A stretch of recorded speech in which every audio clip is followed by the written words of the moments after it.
Doctor Rix ortho hospital chief doctor பேசுகிறேன். 22 September மாதம் hotel ரெசிடென்சியில் current trends in knee replacement சொல்லி மூட்டு மாற்று அறுவை சிகிச்சை ஒரு கான்ஃபரன்ஸ் நடத்துகிறோம். அதில் orthopaedic doctors through out India வந்து ஒரு 300 பேர் வர்றாங்க. அது கூட ஃபிசியோதெரபிஸ்ட்டு, ஃபிசியாட்ரிஸ்ட்டு, மற்ற ஸ்பெஷலிஸ்ட்டும் வர்றாங்க. இது முக்கிய காரணம் என்னன்னாங்க, இது வந்து ஆர்த்தோபெடிக் டாக்டர்ஸ்க்கு அப்டேட்ஸ். இப்போ லேட்டஸ்ட்டாக ரொபோட்டிக் சர்ஜரியில் எப்படி மூட்டு மாற்று அறுவை சிகிச்சை பண்ணுறது, முழு மூட்டு மாற்றினா போதுமா, இல்லாட்டி பகுதி மூட்டு மாற்று அறுவை சிகிச்சை இருந்தால் போதுமா, அப்புறம் மூட்டு மாற்றாமல் வழிமுறைகள் ஏதாவது இருக்கா, முட்டி வலி சரி பண்ணுறதுங்கிறது ஆராய்வு செய்து ஒரு கான்ஃபரன்ஸ், ஒரு பேனல் டிஸ்கஷன் நடத்துகிறோம்.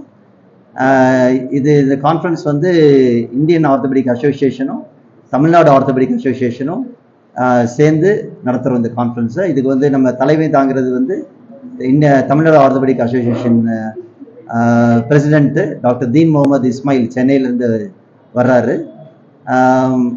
இதில் முக்கியமானது வந்து ஜூனியர் டாக்டர்ஸ்க்கும் ட்ரைனிங் கொடுக்குற வகையில் ஒர்க் ஷாப் நடத்துகிறோம்.